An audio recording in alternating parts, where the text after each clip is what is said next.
Well, let's read the last verse again. I don't think we talked about the snare. This is Isaiah chapter 28, verse 13. But the word of the Lord was unto them, precept upon precept, precept upon precept, line upon line, here a little and there a little, that they might go and fall backward and be broken and snared and taken. All right? So they're going to fall backwards. They'll end up being broken and being what? Snared. That's right, boy. They'll be snared and they'll be taken. What's a snare, Trey? Like when you snatch someone. Kind of. You know about that. All right, that's a trap. All right? Just like when you snatch someone, you trap them. All right? Snatch them up. That's how a snare works. You ever seen the cartoons? And you got the cartoon, the bunny or something running across the forest or wherever it's running, wherever bunnies run. And then the thing just grab his foot, right? Or maybe a rope. They step on the rope and the thing grab him and he hang upside down and snatch him. I want to know how to make a trap like that. Yeah, I think that's what it's cracking. It's like boom, and that thing. You know what I'm saying? No, that's a snare. Those are all snares, and that's what the Most High God laid for all of us, right? When He speaks to us in a different language, when He comes up to us, and we look at this Bible, and we're like, I just don't quite get it. That's what it is. It's a snare for us, because if we don't end up getting it, if we don't put our heart towards it, if we don't figure it out, right? If He don't give us the understanding, then that same word that makes for our life, we end up making for a trap for us, right? It'll set us in, and we'll be in the burning fires in the end. All right, so that's why it's important for us to pay attention and hear. Right? That's why I told us in the, what was that, the 12th verse? 12th verse, maybe not the 12th verse, maybe the 11th or the 12th verse, it tell us that they would not hear. So the word of the Lord was unto them precept upon precept. So we want to hear because it always starts precept upon precept. It always starts like God is speaking a different language. It always starts in a way that we can't understand. But we get to a point where we learn to understand them, right? Where He reveals it to us, right? Just like Yahushua, He speaks to people how? In parables. And for what reason? Because if they hear, what'll happen? They'll be saved. They mess around and be saved. He said then those exact words. He said, man, I say this to them because seeing they won't see, and hearing they won't hear, right? And their heart won't perceive. Because if they mess around and hear, then they'll turn from their evil ways and end up being saved. He didn't say save. He used a different word. Let me see. Time for now. Let's go ahead and get it. It's Matthew chapter 13. Wait a second.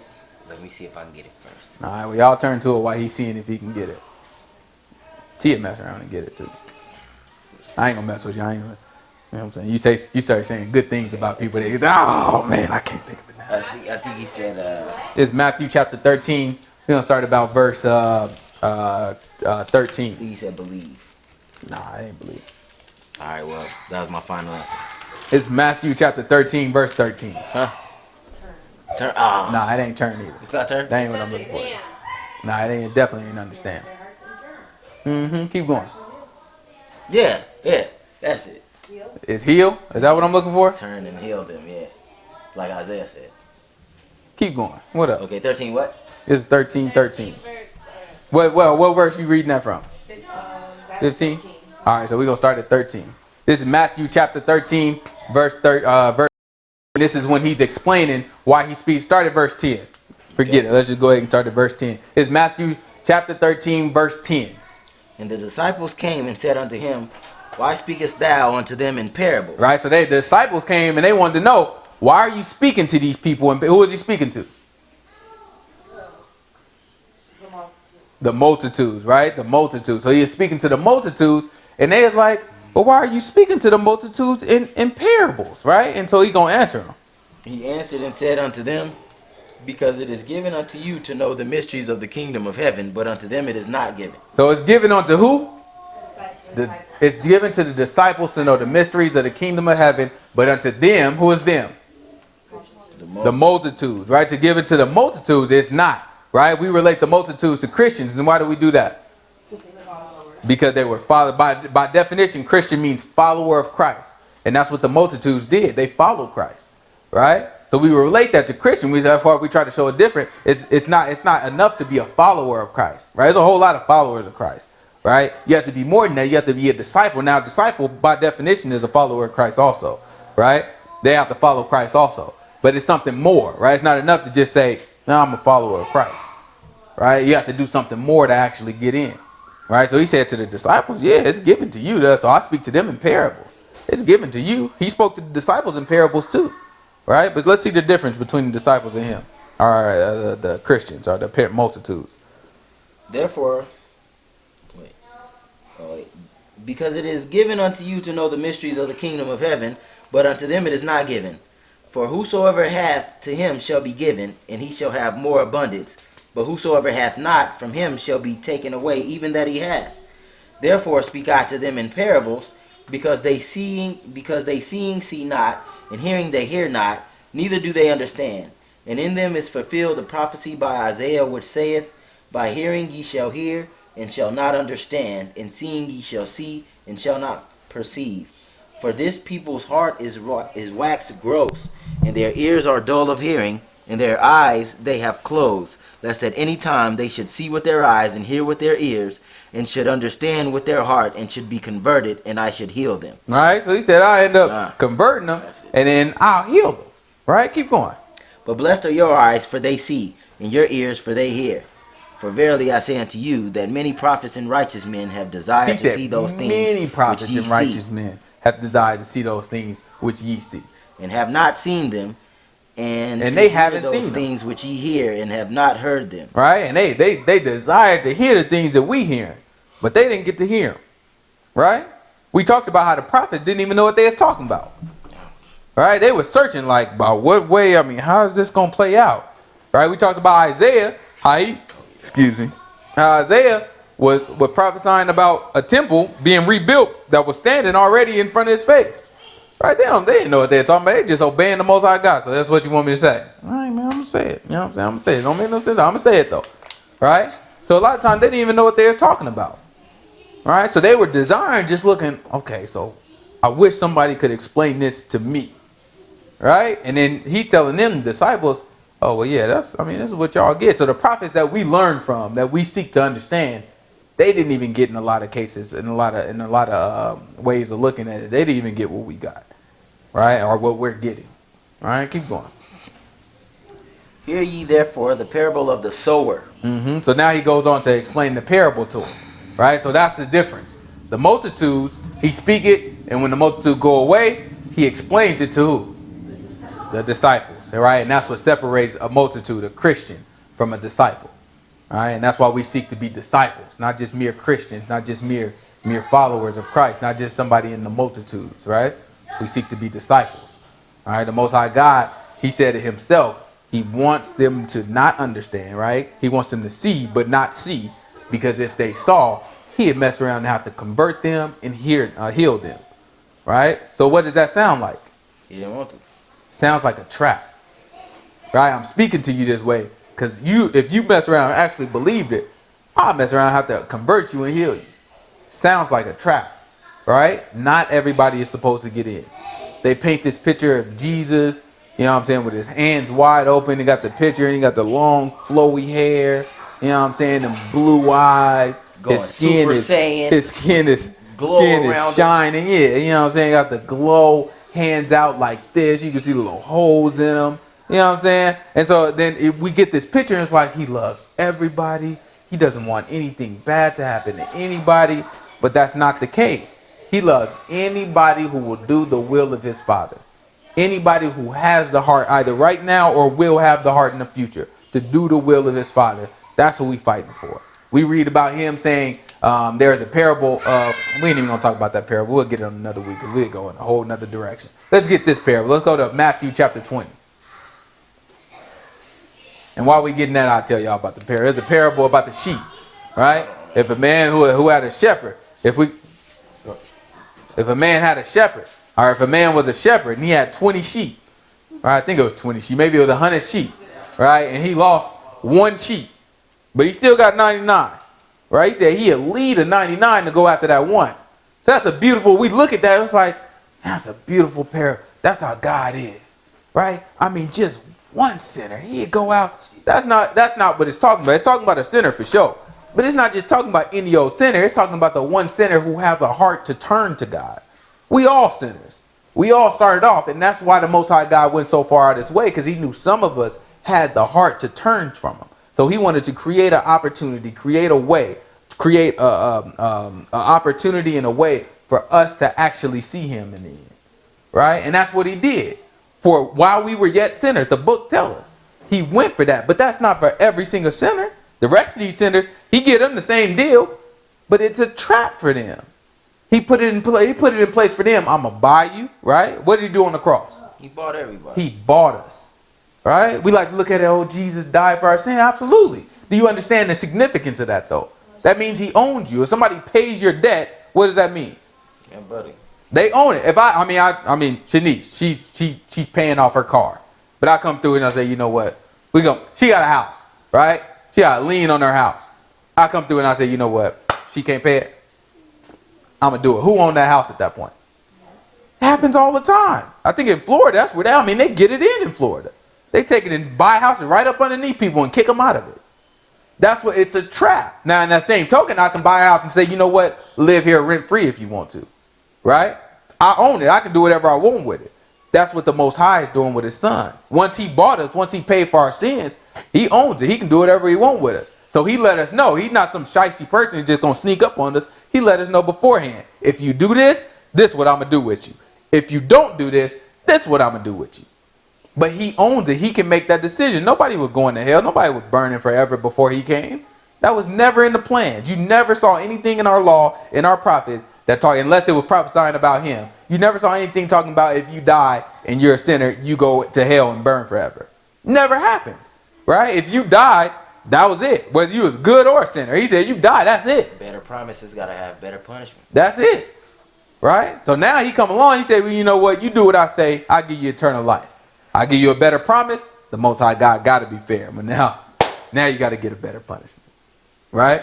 Now that punishment got to meet it. Right? I mean, I'm going to give you eternal life. Oh, okay. Well, then what's the opposite? Let's burn forever. Right? If you don't do what I say now, let's burn. I'm giving you a second chance. Right? And you still don't do, go ahead and burn forever. Right? That's the significance. That's the weight that we have to make sure is on our mind when we think about the things that we do. Right? When we get tempted to do the things that we're not supposed to do. You listening, Mackenzie? Right? All of us. Right? We have to be in a position that we think about these things. This is a heavy weight that he laid on us. Right? We'd be better off not knowing. Not saying that we'd be saved not knowing. That just means that you can go to hell and you can say you didn't know. Right? But when we have the information, it's supposed to be something that's, the Bible calls it like a goad. A goad is like when you have like a cow or something and you want the cow to go in a certain direction. So you take this little sharp object, it's like a sharp stick, like almost like a spear. And you'll poke them with it because you want them to go in this direction as opposed to going against the spear. Right? That's why when Paul, we went to Acts and Paul was being converted, the Most High God through Yahushua, he came to him. He says it has to be tough. It has to be hard to kick against the goads, right? Because you're going against the things that's poking you. It really wants you to go the other direction. That's what he does. The word is supposed to be that for us. When we get this information, when we get this fear, when we start to understand them, it's supposed to be something that, like, ooh, I don't want to do that, right? We feel guilty and we feel wrong. We feel ashamed. All that stuff's supposed to drive us and push us away from sin. But a lot of times we learn to deal with it. We learn to cope with it. We learn to ignore it, right? And in doing that, what we're really doing, it's not that we're ignoring emotions. What we're really doing is ignoring the word that's trying to lead us away. And that's what it means to have a hard heart towards God. All right, this is Matthew chapter 20. This is verse 1. Matthew chapter 20, verse 1. I wonder if pastors ever have to use the bathroom like in the middle of their verse. I'm sure I would. I got to go to the bathroom. Go ahead, man. Pause for the call. Nah, you know what I'm saying? I'm real out here. Yeah, they got bladder. And you If keep drinking water. If the Lord see fit, you know what I'm saying, we'd be good. If not, then, you know what I'm saying, I don't know. Film your whole body or just let it go, bro? She's saying, does it film your whole body or is it just I ain't messing with Shanice, man. let it go, bro? These don't make any sense. 20 verse what? Knows. Not in Y'all this said case. it every other time. Not in this case. This is Matthew chapter 20. This is verse 1. It's a parable, right? He said he speak to the parables. He speak to the Christians and to the multitudes in parables for what reason? All right. He don't want them to understand. He said, in seeing they might see. Seeing they won't see. You know what I'm saying? So they won't perceive it. They won't understand it. They won't hear it. That's the reason why he spoke to them. Because they mess around and hear it, they'll be converted and he'll heal them. All right? It's a trap for them. So this is Matthew chapter 20, verse 1. For the kingdom of heaven is like unto a man that is a householder, which went out early in the morning to hire laborers into his vineyard. And when he had agreed with the laborers for a penny a day, he sent them into his vineyard. All right, so I'm a householder. All right, I have a garden. All right, I have a yard that I need to be worked. All right, so you know at Home Depot you got the Mexicans that sit out there, and you drive up to Home Depot, and if you ever play with them, like drive slow past them, they all start jumping up and running towards your car. This is kind of what he's doing right now. No, I'm just saying. I mean, that's just kind of what he's doing right now. It's a householder. He's going out to where the people are looking for work, right? And then when he go there, he yelling. He said, "Okay, I'll tell you what. How about you work in my vineyard, work in my yard for a penny, right? And for a penny, that would be $100. So let's say $100, right? I'll give you $100. You work in my yard, right? That sound like a deal, right? So the person agreed, right? The person agreed. Well, yeah, okay, I'll do it. $100, let's do it, all right? So let's see. And when he went out about the third hour and saw others standing What's idle the in third the hour? marketplace. 9. The 9, right? Right, because the light will come out around what time of day? About 6 o'clock, right? All right, so if we say light comes out at 6 o'clock, that's when we start counting the hours of the day. And 3 hours, what time would it be? 9. It'd be about 9. So the third hour of the day, right? The third hour of daylight would be about 9 o'clock. Keep going. And he went out about the third hour and saw others standing idle in the marketplace. Right, so now in the marketplace, you got some other people, they standing idle. Right, so he went out, break a dawn at first, grabbed them a couple people. Right, he told them, you start working, it's 6 o'clock in the morning. You start working, $100, you just clean up my yard. But at 6 o'clock is when they started though. $100 is what he agreed to them. Now, 3 hours later, he coming back out there, he looking for somebody else's idle. Let's see how much money he offered them. And said unto them, Go ye also into the vineyard, and whosoever is right, I will give you. And they went their way. All right. So did he give them a price? He said, whatever is right, that's what I'll give you. Right. I'm going to give you whatever is appropriate. Right. Let's see what else. Again, he went out about the 6th and 9th hour and did likewise. Right. So at 12 o'clock and at 3 o'clock, he did the same thing.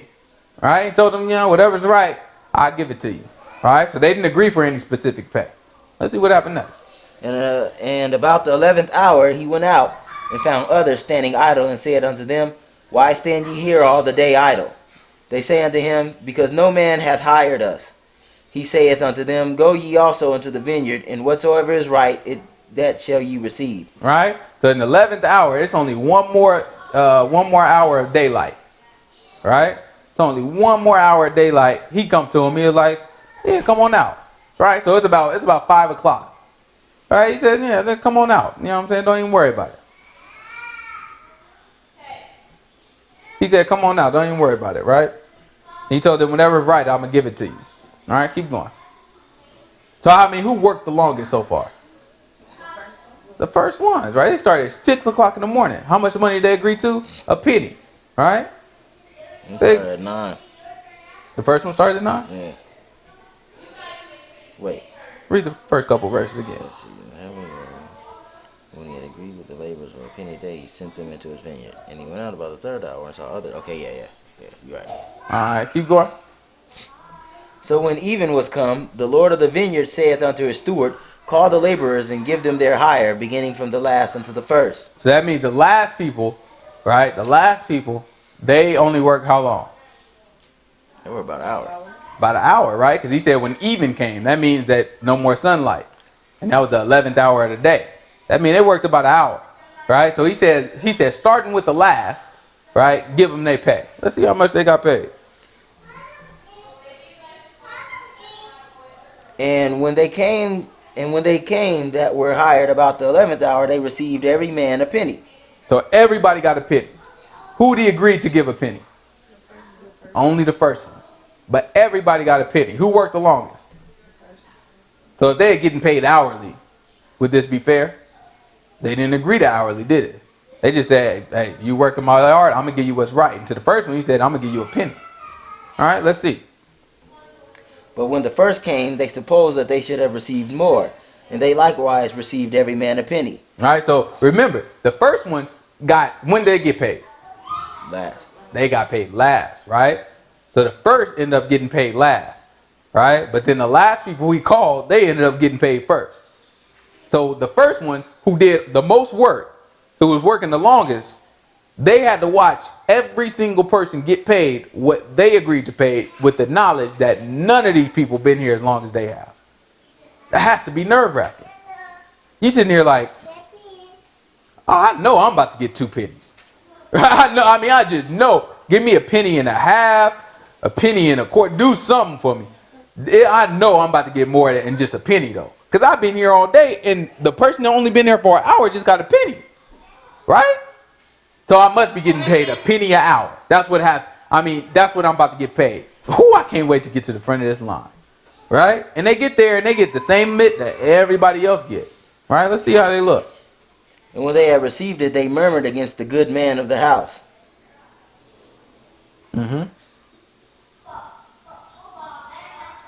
Saying, these last have wrought but 1 hour, and thou hast made them equal unto us, which have borne the burden and heat of the day.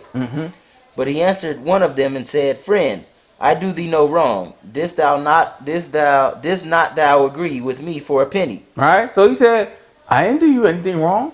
We made an agreement, and you agreed to have a penny for the work that you did. You did the work, and I held up my end of the agreement. He said, I didn't do anything wrong here. Keep going. Take that thine is, and go thy way. I will give unto this last, and even as unto thee. All right, so he said, I'm going to give whoever I want what I want to give them. Right? I'm going to give it to him just like I gave it to you. All right, keep going. Is it not lawful for me to do what I will with my own? Is thine eye evil because I am good? So the last shall be first, and the first last. He said the last shall be what? First. And then the first what? Last. That's important. For many be called, but few chosen. All right, that's important. That's important. All right. We look at these things and we try to judge what's fair with God. All right. And we look at it. Was everybody equal? Everybody just, no. Some people some people were absolutely unequal. Some people worked for a longer amount of time. They didn't work an equal amount of time. Right. But that's how life is. We look at it and we try to pretend. You have a lot of Christians, and not just Christians, you have a lot of people, period. They try to make sense about making everything equal. Right? You hear a lot of people say, well, some people go through this and some people, but everybody's equal. I have my struggle moment. That's not true. A lot of people, you don't have no real struggle. It's just not, you just don't have no real struggle. The struggle that you had, your life is really nothing compared to other people's lives. It is just factual. It's just things that other people go through that is a whole lot more tough and they have to deal with a whole lot. A lot of people do not catch a break. Right? And I know a lot of them. There's a lot of people that just do not catch a break. And I'm not about to pretend my life is as hard as your life. It's just not, right? It just isn't, right? I had different opportunities in my life than you did, right? But at the end of the day, we're all called to deal with it. The Most High God made an agreement with each and every one of us, right? These people, any one of them could have just said, you know what? No, I'm good. I don't want to get paid and I don't want to, that job, your yard, too much. I can't do it, right? What would have happened? Would they got money elsewhere? Maybe, right? With us, we're not going to get salvation elsewhere. We can try, but we're not going to get the salvation elsewhere. So we either make the deal with the Most High God or that's it, right? But we do have the option of making that deal. If we make that deal, though, he's not asking us, well, if you came from this type of life, then this is what you have to do. If you came from that type of life, this is what he said the same thing for each person. Yeah, it might be harder for one person, but you have to do it if you want to hold up your end of the agreement. And at the end of it, whether you had a hard, struggling, can't catch a break life, you're going to get the same salvation as a person who had the easy peasy, slipped in, grandparents, parents, all of them believe the truth. And I'm not talking about Christian truth. I'm talking about the word truth, always been raised in it, never really had an option to do anything else other than live the truth.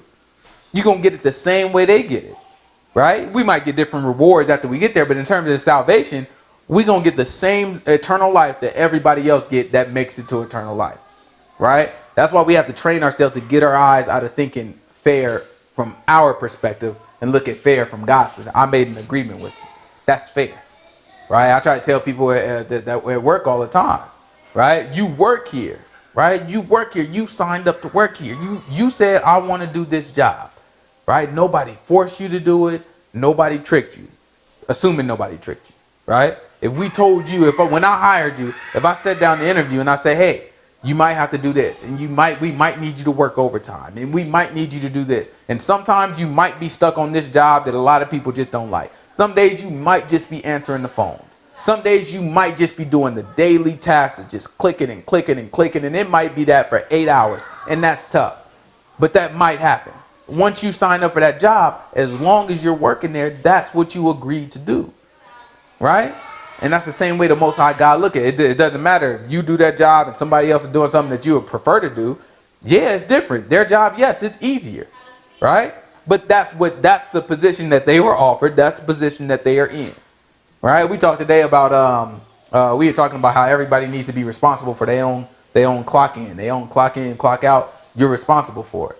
I was like, yeah, for sure. I need to make the changes. You say you sick or whatever, you call in sick. I need to make those changes. But say I forget. If I forget and you don't check your time, you're the one that's getting paid.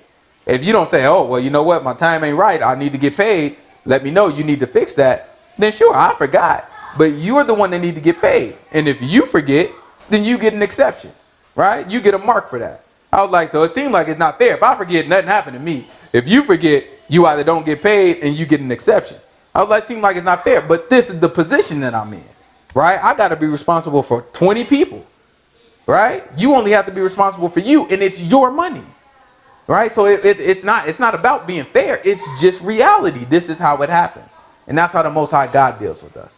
Right? He's just looking for reality. This is how it happens. But I'm going to show y'all how he's fair. Right? Let's go to Ezra chapter 7.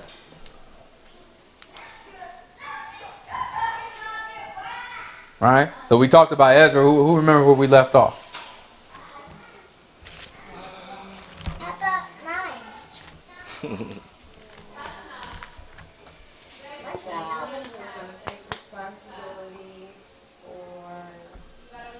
You said what?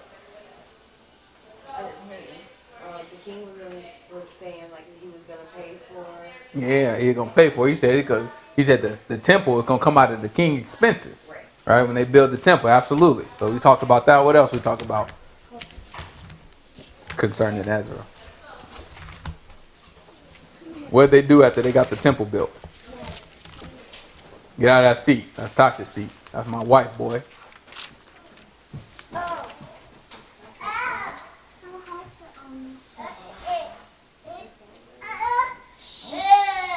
I heard somebody say, you said they celebrated? Celebrated Passover, right? And what did we talk about concerning that Passover that they celebrated? All right, they got a new temple, but Passover was what? Old, right? They went back to the old, huh? Right? I mean, we talked a lot about the old. He said, in no way somebody who had the old is going to straightway go to the new. Seek the old path. All right, they're going to want to get that old first. Right? So we talked about how it's important. Even when we talk about, what did we talk about with Yahushua concerning the old? The old way. He couldn't drink the wine until he was. That was a couple of weeks ago. What did we talk about last week, though? That's right, though. For the new wine and covenant, the old covenant. The old covenant and the new covenant. What did Yahushua, when they came up to Yahushua asking them a question when he was walking around, what did he send them? He sent them to, he said, what did Moses say? Right? What does your law say? Right? So that's what we want to think about. We have to think about if Yahushua sent us back to the old to get our understanding, then if we come straight way to the new, trying to get an understanding, and we don't have the old, or we don't have somebody teaching us the old, then that puts us in a terrible position, right? We mess around and make a mess, and that's why we are making a mess, right? That's why you see so many people making a mess, right? So we as in Ezra, they kept the Passover, right, celebrated, and then that was the end of chapter 6. And if we go into chapter 7, which we're about to right now, this is Ezra chapter 7, verse 1. Right, so this is when Ezra pop up on the scene. It's about to tell us. Really, before this, the book of Ezra, but you notice we haven't seen anything written about Ezra. Right, we didn't hear nothing about Ezra did this or Ezra did that, because Ezra hasn't even popped up on the scene yet. Right, he's just recording the things that happened before he got there. So now this is when Ezra pop up. Now after these things, in the reign of Artaxerxes, king of Persia, Ezra. Artaxerxes, king of Persia. Who was that? Y'all remember him? He was on who told them to go ahead and build when he checked back. That's right. Kinda. Yeah. He's the one that they wrote to. He's one of the ones that they wrote to. Right? What's his other name? If anybody knew this, I'd be extremely surprised. We read it though. Darius? No. Is it Cyrus? No. I forgot his other name too. Artaxerxes. Ahasuerus. Ahasuerus. Very good. Aha. Ahasuerus. Right? Let's go ahead. Let's make sure we can prove it out though. Right? Let's go to Ezra. We already read it, so we're gonna go back to Ezra chapter 4. This not the same Ahasuerus that was married to Esther, is it? It is. It is. Yeah. Okay. This is Esther. Well, we're gonna go to Esther now too, since he brought it up. Let's go to Ezra chapter 4, verse 6, and then we're gonna go to Esther 1. It's all kind of in the same area. I think Esther right after Nehemiah. So it's Ezra, Nehemiah, Esther, I think. Yep. That's Uncle Boy. Come over here and give your uncle a handshake. Uncle love his boys. You hear me? Get out of my face. Y'all too. Come over here.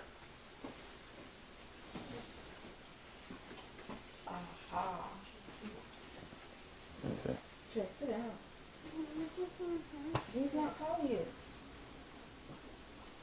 Sorry. Earl, your shoes on the wrong foot? Fix your shoes if they on the wrong foot, boy. You too old to be wearing shoes on the wrong foot. You alright? Take care of them though. Ezra 4 what? This is Ezra chapter 4, maybe verse 6. We'll say Ahasuerus. Yeah. Verse 6. Alright, so yeah, Ezra chapter 4, verse 6. And in the reign of Ahasuerus, in the beginning of his So reign. in whose reign? Ahasuerus. Alright, so this is the reign of Ahasuerus. Watch what happened. In the beginning of his reign, wrote they unto him, So they wrote to who? Ahasuerus, Okay, keep going. an accusation against the inhabitants of Judah and Jerusalem. Mm-hmm. And in the days of Artaxerxes wrote Bishlam, So now in the days of who? Artaxerxes. And they did what? They wrote Bishlam, Mithridath, Tabiel, and the rest of their companions unto Artaxerxes, king of Persia, and the writing of the letter was written in the Syrian tongue and interpreted in the Syrian tongue. Right? So you see, they wrote to Ahasuerus, and in the very next verse, they said they wrote to Artaxerxes. Right? That's a different name for him. Right? One of those are titles, right? So it's kind of interchangeable. So it was a different name for him. So they say at least. Right? But that's the same person that they're dealing with, Ahasuerus and Artaxerxes. So now we're about to go to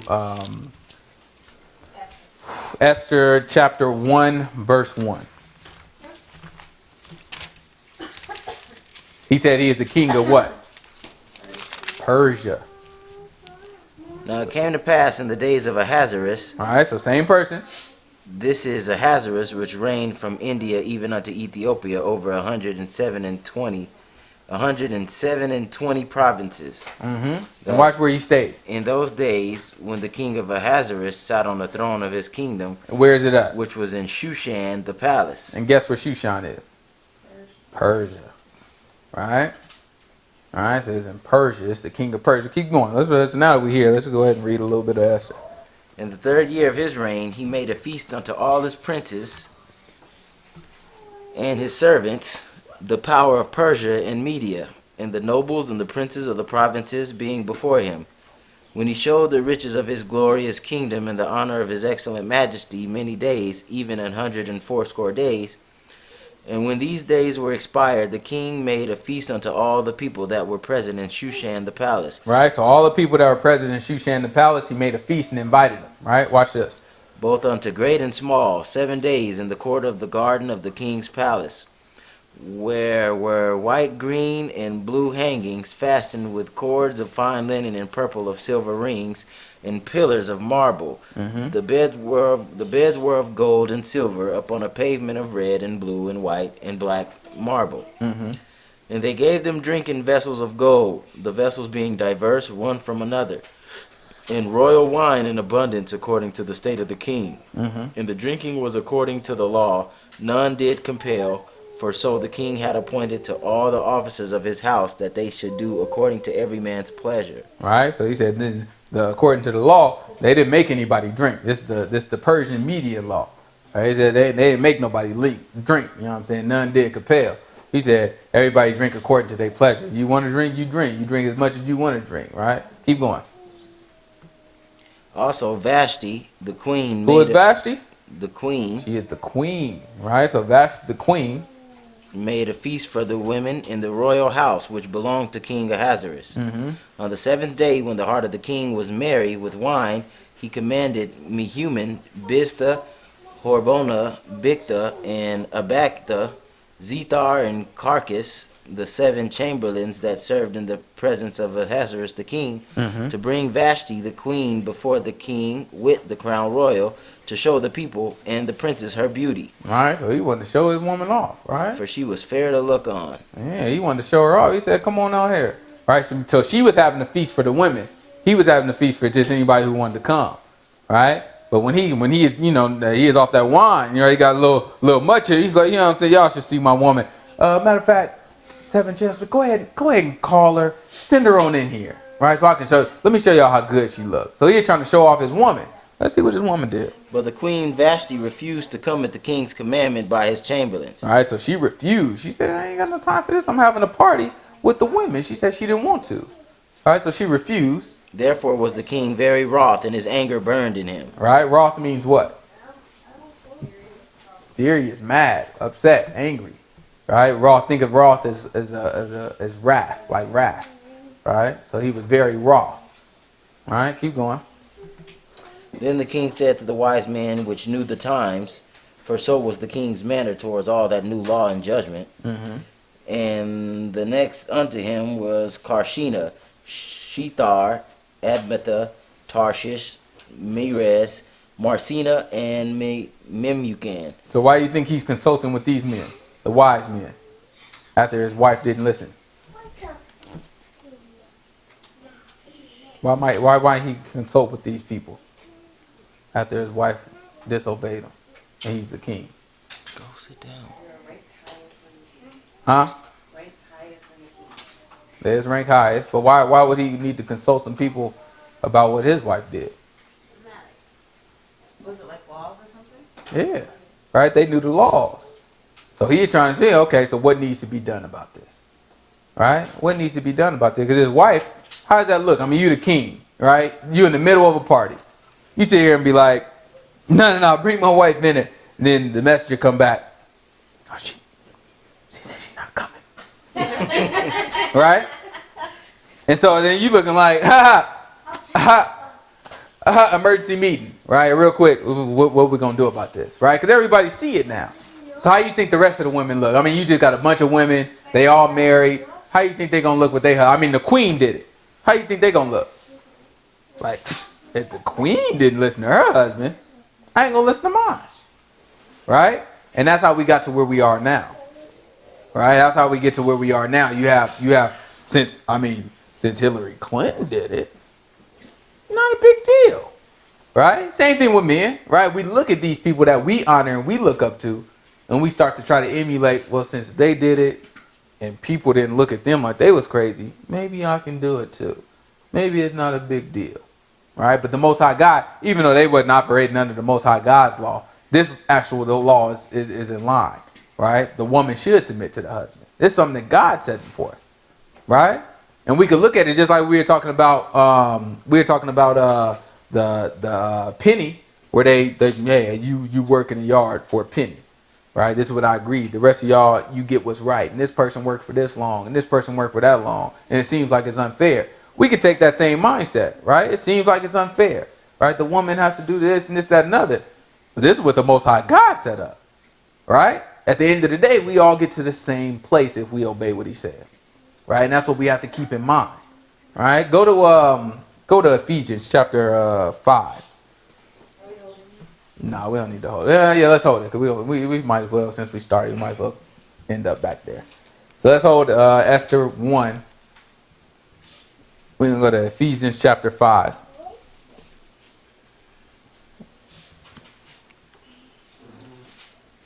This is Ephesians chapter 5, about verse 22.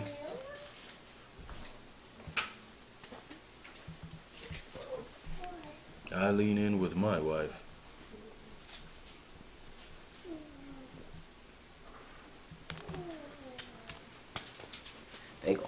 and sports and all this other stuff to try to make it seem like girls are equal with dudes. I ain't got no time for it. That's crazy. I ain't no discussion. I'll let God tell you who equal and what it is and who's greater and all that. We ain't got time. Except the first is gonna be what? Last. Right? Who is great is gonna be what? Least. I ain't got no time to be talking about who's greater, who's equal. I ain't got no time for it. I'm not even interested in it. Just entering what the man tell us to do, and let's just do it. Period. You know what I'm saying? We make a whole bunch of fuss of we're not gonna make a case against God, right? We're not gonna win. And if you think you are, then you shouldn't be trying to act like you believe the Bible anyway. Even if you come up with a good point, well, I don't think women are better at this. I mean, you got a good point. You darn right women are. But God told us to do something, and I'm going with it. So if you made a good point, who are you going to take it to? It's just like Job. Job saying, even if I did, who am I going to talk to? Who am I going to talk to? Who am I going to argue with? Your best bet is to do everything the man told you to do. And once you get to judgment day and he tell you, all right, you good. Be like, all right. So I had a couple problems. Back then, I did a whole bunch of stuff I disagreed with. I did it, though. You let me in. It's too late to let me back. Your best bet is to do everything and have your argument after the man tell you in. Just, lay it out for him. Keep notes on it. You know what? I don't know about women having to submit to their husbands because of this, that, and that. Submit to your husband while you're here, right? But then after it's all said and done, you can just break out the list. Like, look, God, I made it now. You said I'm in there, right? All right, but so this is what I didn't understand, and just let him make a fool out of you, just like he did Job, right? So you created all that. Oh, so you understand how to start. Oh, so you understand. He's just gonna make a fool out of it, but that's fine. You do what he say though. That's what Job did. Job had his issues, but not one time did he deny his righteousness though. He said, well, I'm gonna do what he say, and he got the chance for God to make him feel like an idiot. That's fine. Right? Just do what the man say. Don't make yourself look like an idiot. Just let him make you feel like an idiot. Because you're going to end up looking like an idiot if you don't do what he say, and then you end up in hell. Right? That's why I can't get with a lot of these people that sit here. I can never believe in a God that would allow babies to die. So now you're going to go to hell over a baby dying. That's not your baby anyway. I just can't believe. It doesn't change the fact that he's real. Right? So what are you going to do? Pretend like he's not real? I can't believe a God that'll send people to hell. So now because you disagree with people should go to hell, you're going to end up going to hell. That's real smart. Put it down. Is there a problem? Whose glasses though? You better cut that out, boy. Go there and sit down. Right? Because he'll put us in a position to be tested, to be challenged. And the whole thing is for us as an individual, are we going to pass that test? Right? Are we going to get past that challenge? Where are we at? This is Ephesians chapter 5, verse 22. Ephesians chapter 5, verse 22. Wives, submit yourselves unto your own husbands. I'm not saying that thing got to make it right. He said, wives, submit yourselves to who? Unto your own husbands. So he didn't say to somebody else's husband. He didn't say to any random guy walking down the street. He didn't even say to your pastor. Right? He said, submit yourselves to your own husband. All right? Keep going. As unto the Lord. All right? As if you were submitting yourself to who? Unto the Lord. As if you were submitting yourself unto the Lord. All right? Watch what he say next, though. For the husband is the head of the wife, even as Christ is the head of the church. All right? So Christ is what for us? The head of us. He's our master. Right? So he said the wife is, go ahead and read it. For the husband is the head of the wife, even as Christ is the head of the church, and he is the Savior of the body. All right.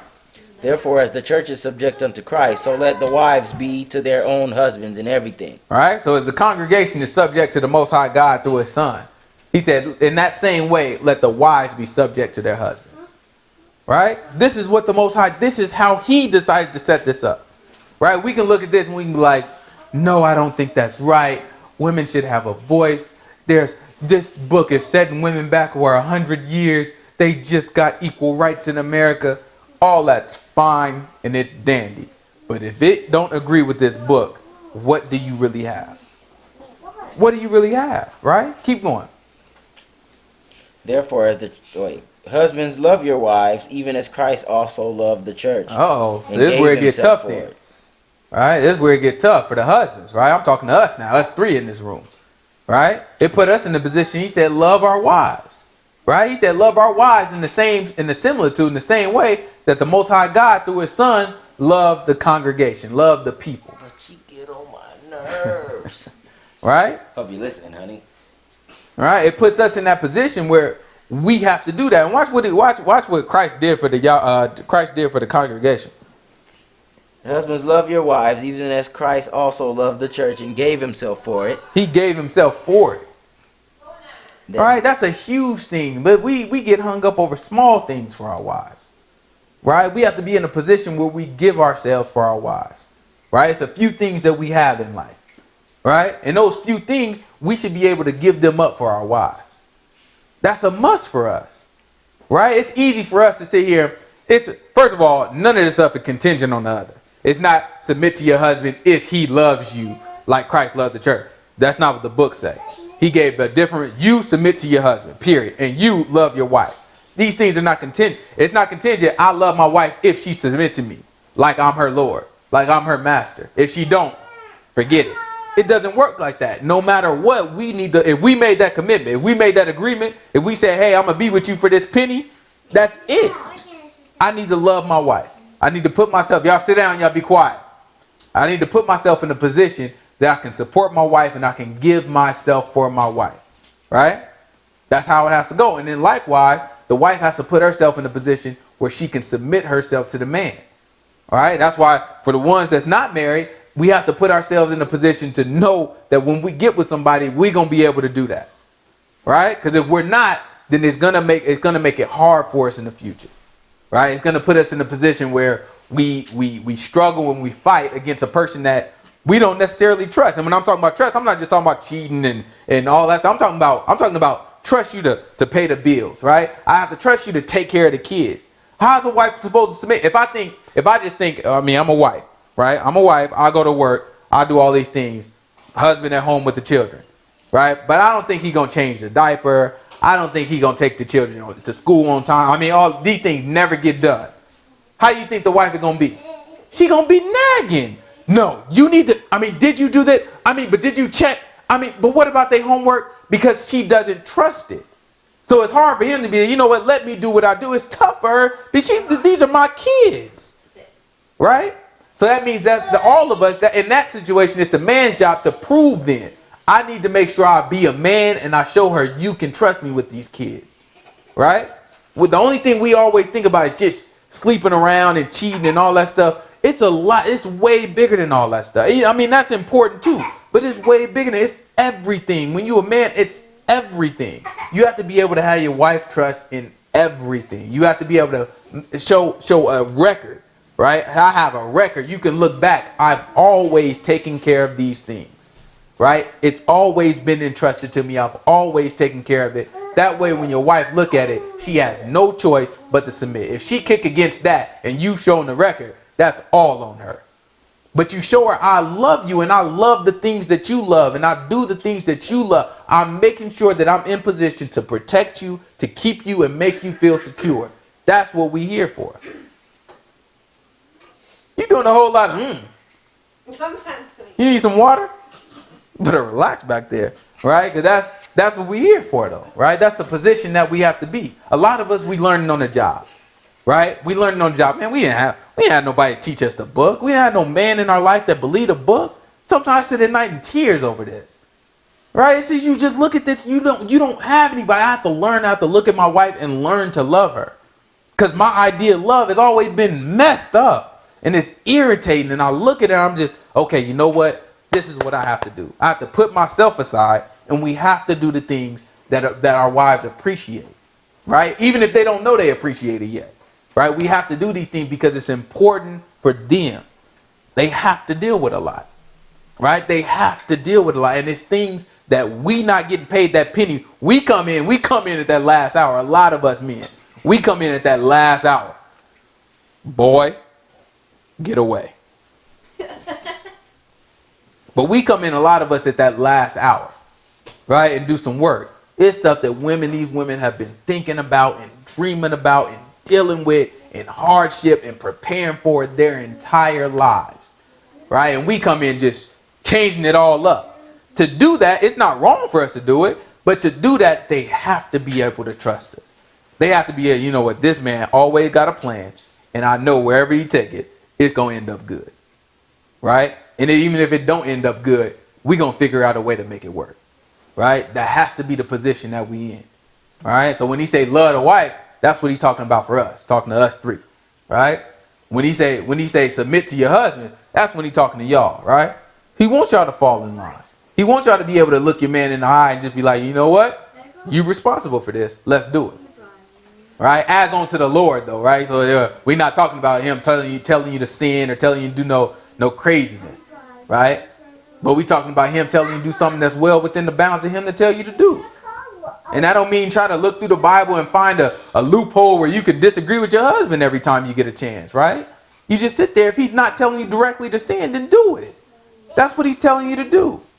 Right? Doesn't mean that you can't have discussions. Doesn't mean that you can't argue. Just don't rebel against the man. Don't sit here and tell you, I'm not going to do this. I'm not going to. That's what he tell you to do. Talk about it later. You do it and talk about it later. Right? Or talk about it when it's appropriate. If he don't give you a chance to talk, then bring the brother into it. Hey, I don't have a chance to talk. I tried to get these things to him. Can y'all speak to him?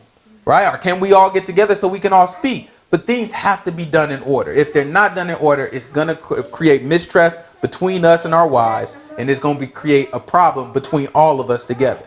Right? We all have to support each other, but especially the husband. Y'all notice that a lot of us are nicer to the other people in our lives than our wives, all right, or our husbands. Right? You deal with these people at work. I think this kills me all the time. I deal with these people at work, and I'm sitting there, but I go home right to my wife. As soon as she says, no, I ain't got no time for you.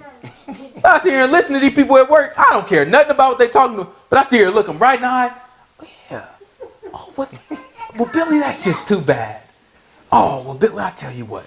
I'm just sitting there. I really don't care about this Billy guy. I can care less about what your reasoning for not, producing what I told you to produce. I can care less, right? But I sit there and I listen and hear him all the way out. Be like, okay, all right. So now that you said that, this is what I think you should do, and I think this is how we can still get it. I still need my work done. So this is what we need. Say it all nice. I come to Tasha. So why isn't the house clean? What have you been doing all day? You know what? But you sure spend my money though, right? And I just get the fussing at her, and I look. Well, we nicer than the people. All these people out here. Well, that has to change. We have to honor our wives and put them above, right? This has to be our mindset, right? Same thing with the wives, right? We can't knock down and fight against our husbands and all that stuff. I don't use the term "let a man be a man." That just don't make sense to me. A man gonna be a man regardless. If he ain't gonna be a man, then he just ain't ready to be a man. In the sense of being a man, you a man, period, right? But in the sense of acting like a man, showing yourself as a man, I mean, you're gonna do that regardless. Can't nobody let you or stop you from doing that, right? So I don't use that term, but we can't resist. The women can't resist against that all the time, right? And then they go out and turn to some other guy, right? Some person that they respect, even their dads or even somebody at work, their bosses, and then turn around and trust them and let them do whatever, right? Oh yeah, no, I'll do it like that. And just as nice as pie. That's backwards. We have to change all this stuff, right? And this is what the Most High God is trying to get us to do. It starts with us, right? And if we can show that love for each other, then it spreads to the love for the brother. And then it spreads from the love from the brother for the love for people. Maddox, get back, boy.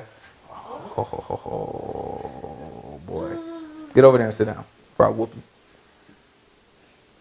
All right? Otherwise, we'll be in a position where we'll find ourselves being hypocrites. And the Most High God to keep letting us slip, keep letting us slip, and keep letting us slip. Then we're going to have marriage problems. We're going to have friendship problems. We're going to have all types of problems. We have children problems. All these things are going to come up, all because it's an improper balance to begin with. It comes from mistrust. I don't trust my husband to lead me. And I don't trust my wife to submit to me. Right? And so these things come and then it just filters and brings out all this other stuff. And it's hard to forgive it. Right? It's hard to forgive all this mistrust and all these things. It's difficult. But this is what we're called to do. To look each other in the eye and start over. Look each other in the eye and just be like, you know what? Baby, I messed up. Husband, I messed up. Let's start over and let's get it together. Right? That's why I appreciate these two. All right, I appreciate each and every. I appreciate my wife.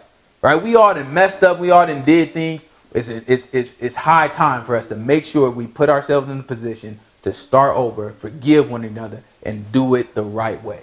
Period. Right, this is what the Most High God is calling for. What verse we is on? We're on 26 now. 26. He reading. There's some more good stuff in there. That he might sanctify and cleanse it with the washing of water by the word. Mm-hmm. That he might present it to himself a glorious church, not having spot or wrinkle or any such thing, but that it should be holy and without blemish. Mm-hmm. So ought men to love their wives as their own bodies. He that loveth his wife loveth himself. Zahar, be quiet. Maddox, go have a seat by your sister and don't move, please.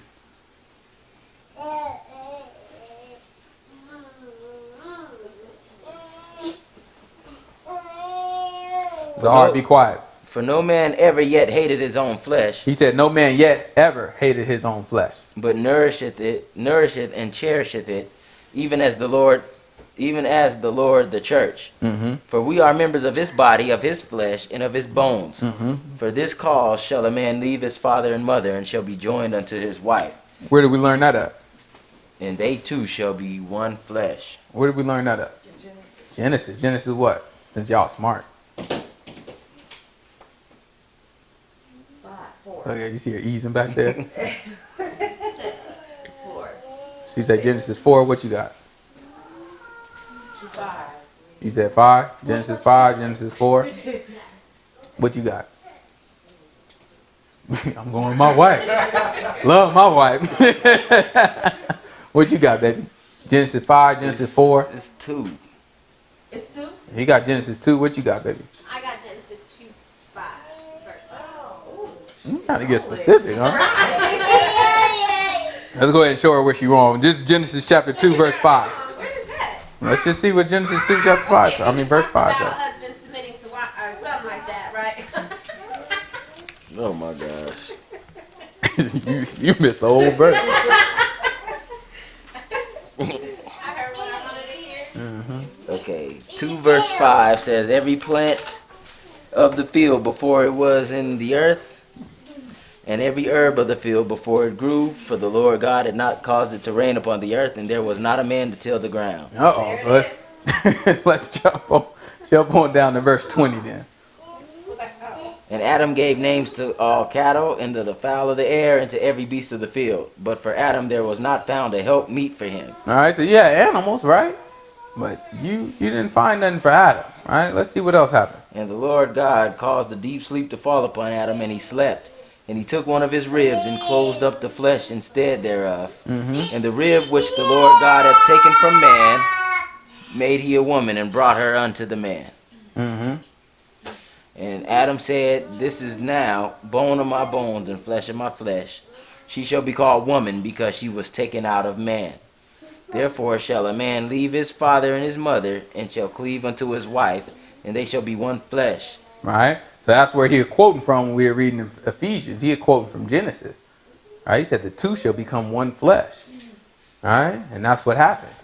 That's what happened for Adam. All right? The woman was taken from who? Taken from Adam. He was taken out of Adam, man. Right? That's how God shows balance. Look. All right. I tried not to do it, y'all. I tried not to. Get your butt over here and sit down, boy. You come over here.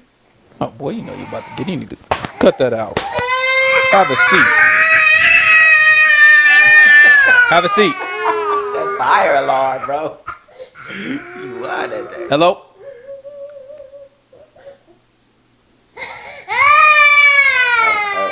One more. He ain't like that.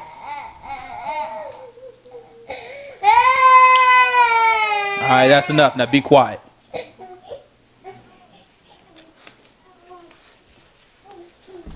Right? So he said the two shall become one flesh. Right? And that's what he set it up. So he gives us balance, right? The balance that he gives us, that the woman came from who? The man. But now what happens with the woman? She gives birth to the man. So now every man comes from who? The woman. Right? So he creates that balance for us. Right? Go to Genesis chapter 3. We're gonna just jump over to the next chapter. What's so funny? I was thinking what Asia probably would have said when you said that. She probably been like, "Look at God."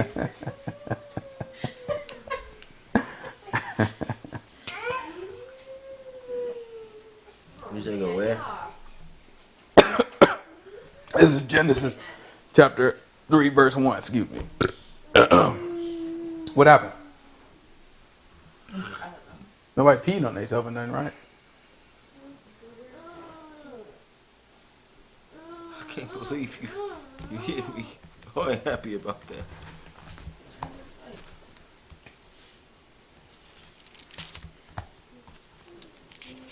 Yeah, we don't spare the rod around here. I spared it a few times just now, though. I ain't gonna lie to y'all. That thing Oh, got we spared. know. That thing got spared just You now. ain't no Stone Cold Killer, yo. Like me, you know, Yeah, okay. 3 verse 1. This is 3 verse 1. So this is Genesis 3 verse 1. All right, we're gonna leave. We're gonna read about what happened to the woman. We're gonna try to figure out why we even got to a woman submitting to a man in the first place, right? So this is Genesis chapter 3 verse 1. Now the serpent was more subtle than any beast of the field which the Lord God had made. And he said unto the woman, Yea, hath God said ye shall not eat of every tree of the garden? Right? So he has a question. Have God said that ye shall not eat of every tree in the garden? Keep going. And the woman said unto the Stop serpent, singing. We may eat of the fruit of the trees of the garden. Mm-hmm. For the fruit of the tree which is in the midst of the garden, God hath said, Ye shall not eat it, Mhm. eat of it. Neither shall ye touch it, lest ye die. Mm-hmm. And the serpent said unto the woman, Ye shall not surely die. Mm-hmm. For God doth know that in the day ye eat thereof, then your eyes shall be open, and ye shall be as gods, knowing good and evil. Is that a lie? That was the truth. We know that was the truth because if we jump on down to verse 22, then it'll tell us that's exactly what God said, right? Keep going. And when the woman saw that the tree was good for food, and that it was pleasant to the eyes, and the tree to be desired to make one wise, she took of the fruit thereof, and did eat. Mm-hmm. And gave also to her unto her husband with her, and he did eat. Mm-hmm. So who grabbed the fruit? Eve grabbed the fruit, huh? Did Adam grab any fruit? No. Okay, let's see. And the eyes of them both were opened, and they knew that they were naked, and they sewed fig leaves together, and made themselves aprons. Uh-huh. And they heard the voice of the Lord God walking in the garden in the cool of the day, and Adam and his wife hid themselves from the presence of the Lord God amongst the trees of the garden. Right. And the Lord God called unto Adam, and said unto him, Where art thou? And he said, I heard thy voice in the garden, and I was afraid, because I was naked, and I hid myself. Mm-hmm. And she said, Who told? And he said, So who did he to- come to first? Adam. But who grabbed the fruit and ate it? Mackenzie. Eve grabbed the fruit and ate it, huh? That phone over there. Right? But who did he come to first? I wonder why. Who was the first one made? Adam. Who came from Adam? So it makes sense that he went to the one who was responsible. Right? It doesn't matter. It doesn't matter who actually did it. Who's responsible in this situation? That's what we are for our wives. We're going to be the ones responsible. Right? It don't mean that we're going to hell for our wives. And this will prove it out right here. All right, let's keep reading.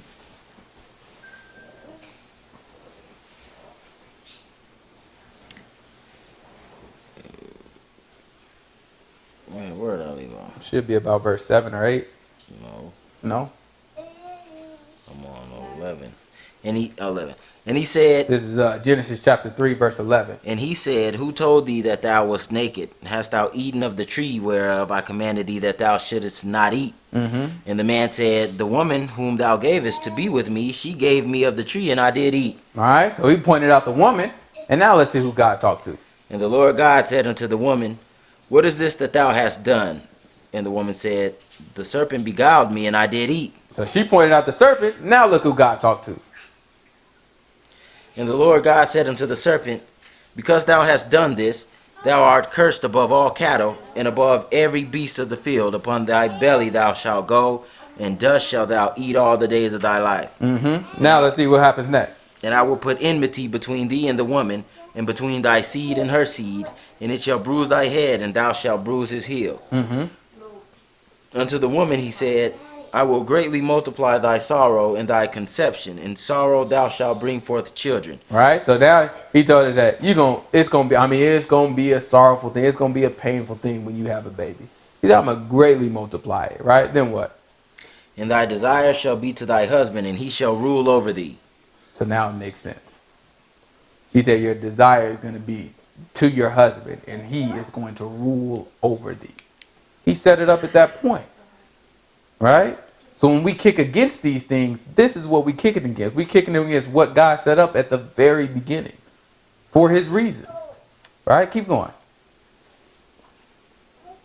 And unto Adam he said, because thou hast hearkened unto the voice of thy wife, and hast eaten of the tree of which I commanded thee, saying, thou shalt not eat of it, cursed is the ground for thy sake, in sorrow shalt thou eat of it all the days of thy life. He said, in sorrow you're going to eat of it all the days of your life. So who did he talk to first? The man. Who did he talk to last? The man. To the man last. He started off with Adam, what'd you do? No, man, it was the woman. Woman, what'd you do? No, man, it was the snake. Snake, this is what's going to happen to you. Woman, this is what's going to happen to you. Man, this is what's going to happen to you. But the first is going to be what? Last. And the last is going to be first. Right? That's the same thing with Yahushua. Right? Yahushua is what? In terms of birth. The firstborn. All right? He is the firstborn of all creation. All right? But then he's also what? The last. The last Adam. The last Adam also. All right? So it ends up being the same thing. The first is going to be last. And the last is going to be first. All right, what else we got on that? In that? What's the next verse? What verse are we on? 18. 18? Go ahead and read. Thorns also and thistles shall it bring forth to thee, and thou shalt eat the herb of the field. Mm-hmm. In the sweat of thy face shalt thou eat bread till thy return to the ground. For out of it wast thou taken, for dust thou art, and unto dust thou shalt return. Mm-hmm. Shalt thou return. And Adam called his wife named So, and Eve. we see, so Adam called his wife named Eve. But we see here that Adam was given the punishment over men, right? For men to have to toil, right? That puts us in a position to be responsible. All right? That puts us in a position to be responsible. So we know that Adam was the last one to have a judgment or a punishment put onto him. Eve was the actual one to do, right? She actually did it and gave Adam the stuff. So who do you think gets the blame for all this? Adam, right? Let's go to Romans chapter 5. This is Romans chapter 5, verse 12.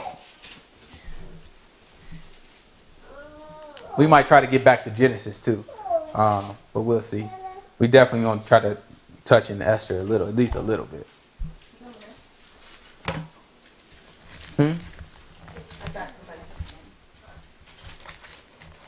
This is Romans chapter 5, verse 12.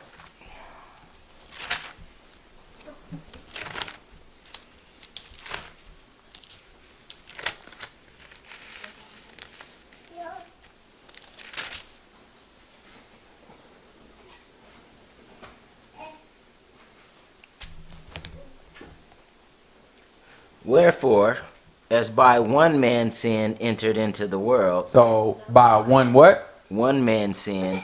By one man sin entered into the world. So who did it really in? I mean, when we just read the story, how did the sin really get in? But Eve was taken from who? From man, from Adam. Right? So the responsibility falls on him. All right, keep going. Wherefore, as by one man sin entered into the world, and death by sin, and so death passed. But I mean, upon Adam all be men. looking at this like, is that fair to Adam? Like, how do I get all the blame for this? God ain't looking for fair. Right? Not the way we see fair. He looking for fair. This is what I told you to do. Period. Right? Period. This is what I told you to do. All right, keep going. And death by sin, and so death passed upon all men, for that all have sinned. Mm-hmm. For unto the law sin was in the world, but sin is not imputed when there is no law. Mm-hmm. Nevertheless, death reigned from Adam to Moses, even over them that had not sinned, after the similitude of Adam's transgression, who is the figure of him that was to come. So it says after the similitude of whose transgression? Adam's transgression. Don't say nothing about Eve. Do it. I remember when them Egyptologists they told Daniel, or they had a video, and they didn't tell it, but they had a video talking about, yeah, man, they see Christians, they blame Eve for all this stuff. You never read that in our book. Blame no Eve, we blame Adam. Right? Eve did it, but we blame Adam. Adam was the one. God blamed Adam. He looked at Adam first, like, so how you know you naked? That's real interesting. Adam, how you know you didn't see him call Eve? He said, Adam, how you know you naked when he is walking in the cool of the day? Right? Because that's how our God is. All right? We don't listen to these people and the stuff that they make up and they misunderstand and jump to conclusion because they listening to what a Christian talking about as opposed to reading this book for themselves. Right? If you listen to a Christian talking, you might believe that Eve took the blame for it, that Eve is responsible. All right? You might believe that stuff. Somebody might teach it. Well, that's not what the book teach. We want to go off of the book. Boy, you better hush. Hey, be quiet. Keep going.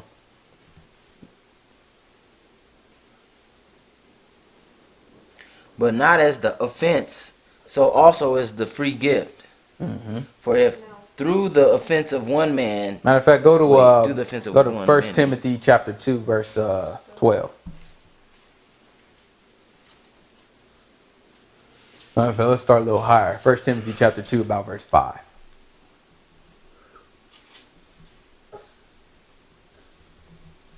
Hush, boy.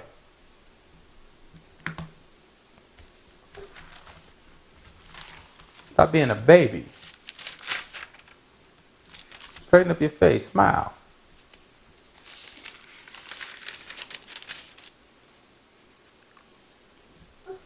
For there is one God and one mediator between God and men, the man Christ Jesus, who gave himself a ransom for all to be testified in due time. Right. Whereunto I am ordained a preacher and an apostle. I speak the truth in Christ and lie not. He said, I ain't lying about that. All right, keep going. A teacher of the Gentiles in faith and verity. I will therefore that men pray everywhere, lifting up holy hands without wrath and doubting. In like manner also that women adorn themselves in modest apparel, with shamefastness and sobriety. Shamefacedness. Right. So what does that mean? Dress appropriate. What does shamefacedness mean? Don't be overdoing the makeup. Right? Because it put us in a position that he's saying, I will therefore that they adorn themselves. Keep going. Well, he'll tell you. I will therefore that men pray everywhere, lifting up holy hands without wrath and doubting. In like manner also that women adorn themselves in modest apparel, with shamefastness and sobriety, not with broided hair or gold or pearls or costly array. Right? So he said braided hair or pearls or costly array. Right? All these things are things that he's looking at us that we shouldn't, as women, our women shouldn't adorn themselves this way. Right? We shouldn't be looking for glory or be looking for anybody to show us any type of favor or respect based off of these things. Right? Keep going. But which becometh women professing godliness with good works, let the woman learn in silence with all subjection. Right? So he said that a woman should be able to seek those same things by good works, just like any woman would who's professing godliness. Right? That has to be the way that we seek these things. Right? I try to tell my nieces all the time, like, you don't need these braids. Wear your hair just like that. You should do a little something to it. You know what I'm saying? But wear your hair just like that. Stop letting these people tell us that the way we have our hair, the way we do these things aren't right, or it's not appropriate, or we deal with it. They copy every style we have anyway, right? They end up trying to copy it at this point, right? We just have to get to a point where we look at what the Most High did and we take what we got and do it in an appropriate way, right? We wear our hairstyle, but let's do it without braids, right? Let's do it without gold. Let's do it without what else he say? Costly array. We don't have to have these $1 million outfits, and I ain't talking about no $150 dress, even a $200. That's not really. But you got these dresses, $1,000 dresses, right? And all these things that these celebrities and stuff put on. This stuff makes no sense. absolutely no sense, right? We just wear some modest apparel. Let that stuff be. Let us be adorned. Let us be sought after for the real things that God likes, right? Otherwise, we get out here and get confused, and people tell us stuff, and we get all hyped up in the things that don't matter, and it confuses us, and it will set us off, and we end up going down the wrong path. That's why I try to remind my wife every day, baby, you beautiful for these reasons, right? You beautiful with your hair like this, right? Even though she don't even count, she a Mexican, right? But anyways, you know what I'm saying? You just tell her, you know what I'm saying? You beautiful for these reasons. You don't need this. You don't need that. You don't need that. You're naturally beautiful. I don't care what anybody else thinks. Right? Makeup make these girls look worse anyway. Yeah, they be looking like clowns. Most Clowns a lot. Some of them be looking like absolute clowns. You ever seen the girls? I was at J.C. Penney's just now, bro. And you had 3 girls had the hair all the way. I mean, it was done, but it was like super like West Side, Northtown product, half of my life done. Like that thing was like, I don't know what it was. It was like a sculpture and then a long thing coming down. You know what I'm saying? Like a long weave coming down right here. And that thing act like, that thing was stuck. So it like she could just like go like that and cut somebody's neck off with it. You know what I'm saying? That thing like it didn't move. Like it was just like right here. You know what I'm saying?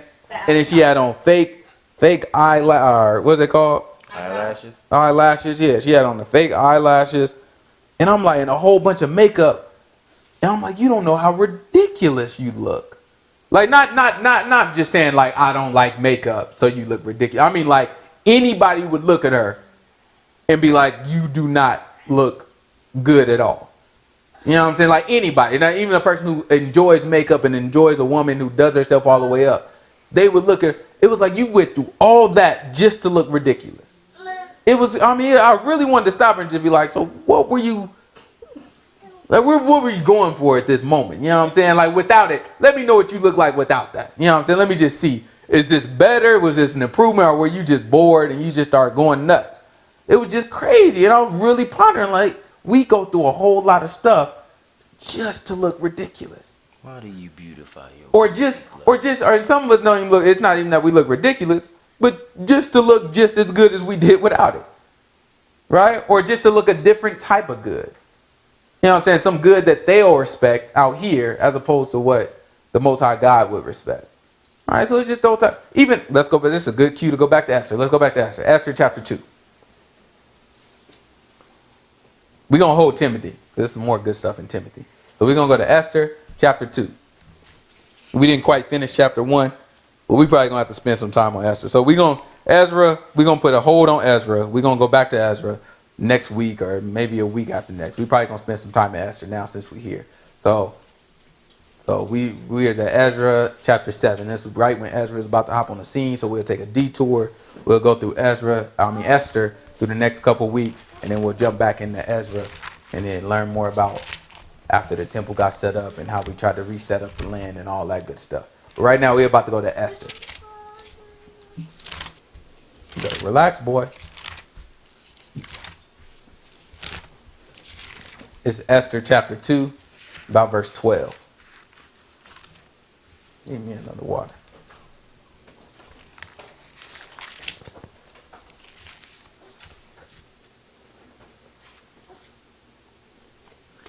Now when every maid's turn was come to go in to King Ahasuerus, So let me catch y'all up.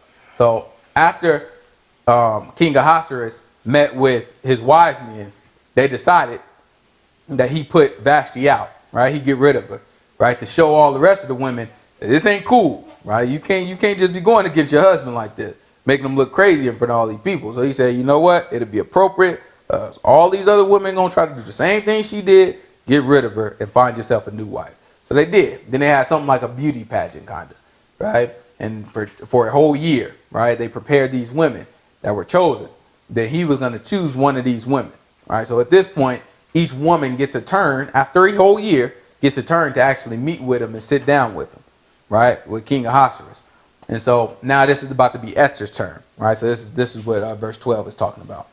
Now when every maid's turn was come to go into King Ahasuerus, after that she had been 12 months, according to the manner of the women, For so were the days of their purifications accomplished, to wit, 6 months with oil of myrrh, and 6 months with sweet odors, and with other things for the purifying of the women. Then thus came every maiden unto the king. Whatsoever she desired was given her to go with her out of the house of the women unto Right. the king's house. So he said, what? So when the maiden went, whatever she wanted, she could ask for, and it would be given to her to go in there with the king. So if she wanted a little bit of jewelry, she wanted some makeup, wanted to get her hair done, whatever she wanted, it just told her whatever they wanted, they could have it to go in there with the king, right? To help them out when they meeting the king for the first time after a year, right? Let's see what Esther had. In the evening she went, and on the morrow she returned into the second house of the women to custody of Shashgaz, the king's chamberlain, which kept the concubines. All right, let's hear about Esther now. She came into the king no This is not more, Esther yet. Keep going. except the king delighted in her, and that she were called by name. Now it should be Esther. Now when the turn of Esther, the daughter of Abihail, the uncle of Mordecai, who had taken her for his daughter, was come to go in unto the king, she required nothing but what Hegai, the king's chamberlain, the keeper of the women, appointed. Right? So she required nothing. Right? But other than what y'all already gave me, I don't need nothing else. Watch, let's see what happened.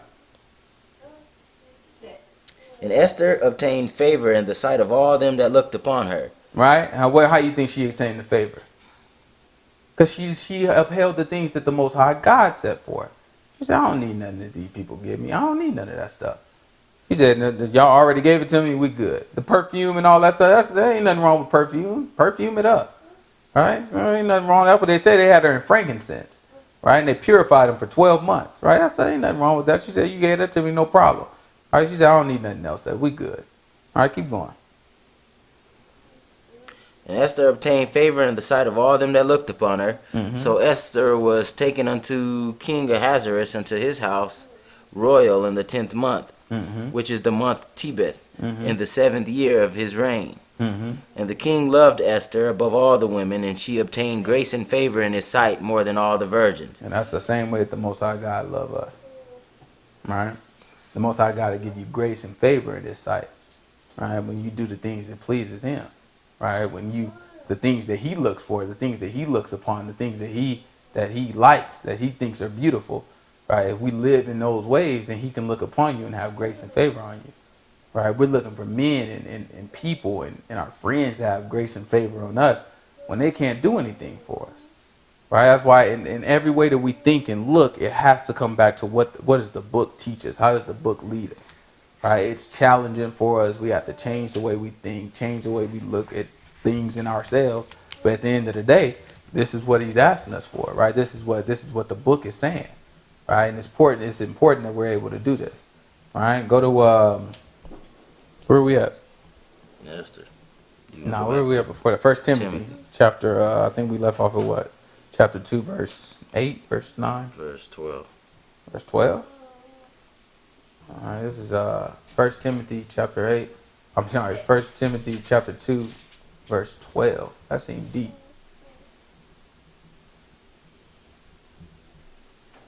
Yeah.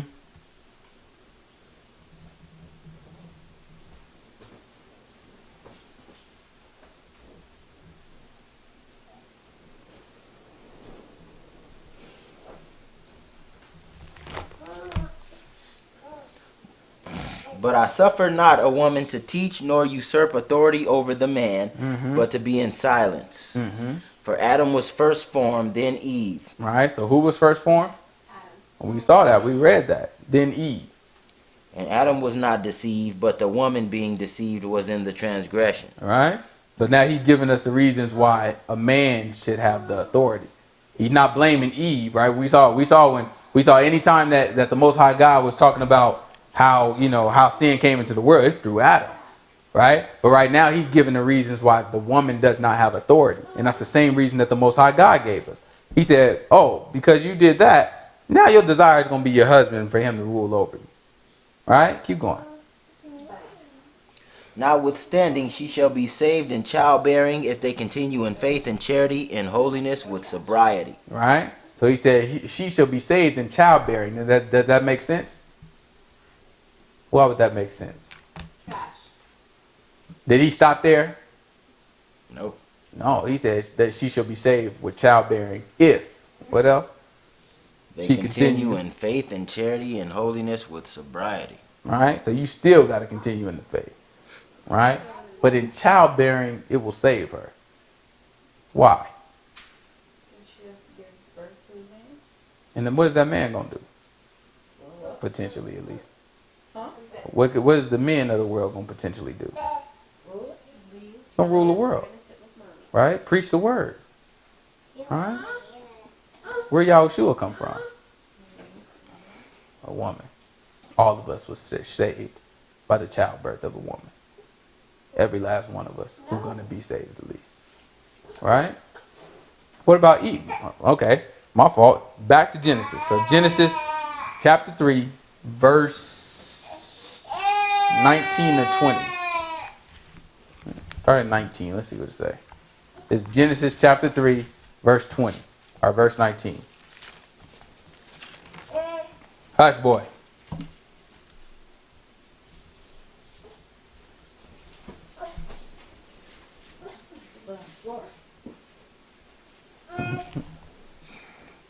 That's Genesis chapter 3, verse 19.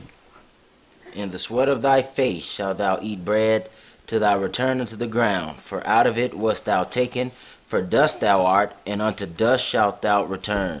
And Adam called his wife's name Eve. He called her what? Eve, And let's see why. because she was the mother of all living. Unto Adam also. She was the mother of all living. Right? That's why through childbearing, she'll be saved. Right? Every man who preaches the word, who teaches the word, which is appropriate for a man to do. Right? If they're going to be the word is going to be taught to other men, it has to come through a man. The Most High God is going to give it to a man. Right? So when he teaches it, that man is going to teach his wife. Right? So in turn, it's through childbirth that we are saved. Right? Because the Most High God is going to give it to the man who's going to come from a woman who came from Eve. And Eve came from Adam. That's how all is in all. Right? He makes sure it's perfectly balanced for us. Right? Where we have no excuse to do what he says. Right? He sets it up that way. Another thing, let's read this again. Since we're here, might as well point it out. Let's read it one more time. This is verse 20. This is Genesis chapter 3, verse 20. And Adam called his wife's name Eve because she was the mother of all living. So, I mean, who was there before then? If she is the mother of all living, who came before Eve? Oh, yeah, take Adam, I guess. Don't be a smart aleck. All right, so what people came before? Nobody. I mean, you got Lilith, right? Y'all ever heard of Lilith? Yeah, that nonsense. Adam's sister? Yeah, right? She is before Adam. I mean, you know, the people that were there before Adam and Eve got there. Some myth. Oh, that's This ridiculous stuff these people come up with. Right? Where does that come from? It doesn't come from anything.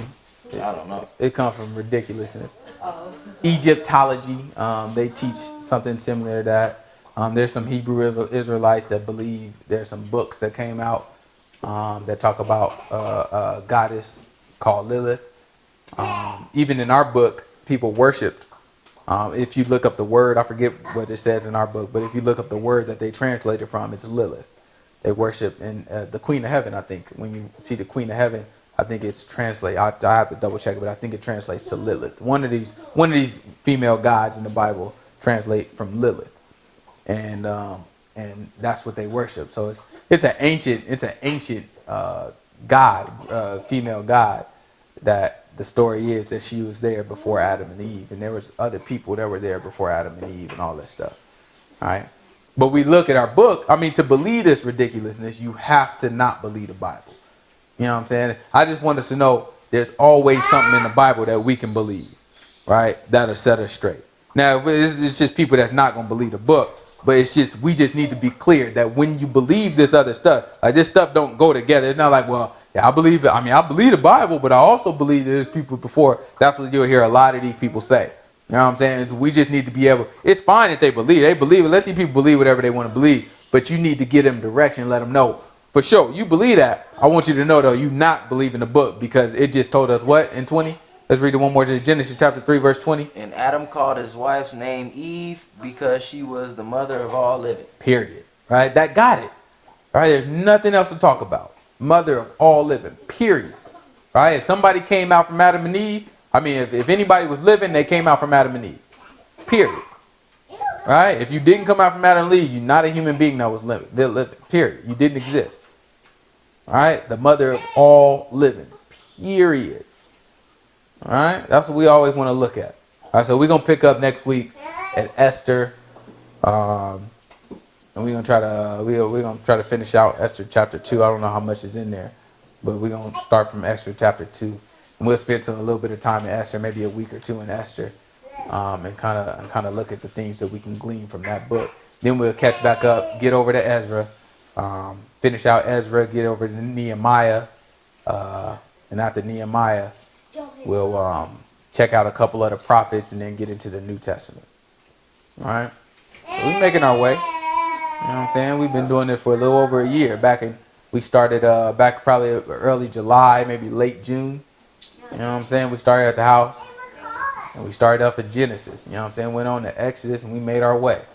All the way through. You know what I'm saying? So far to where we are.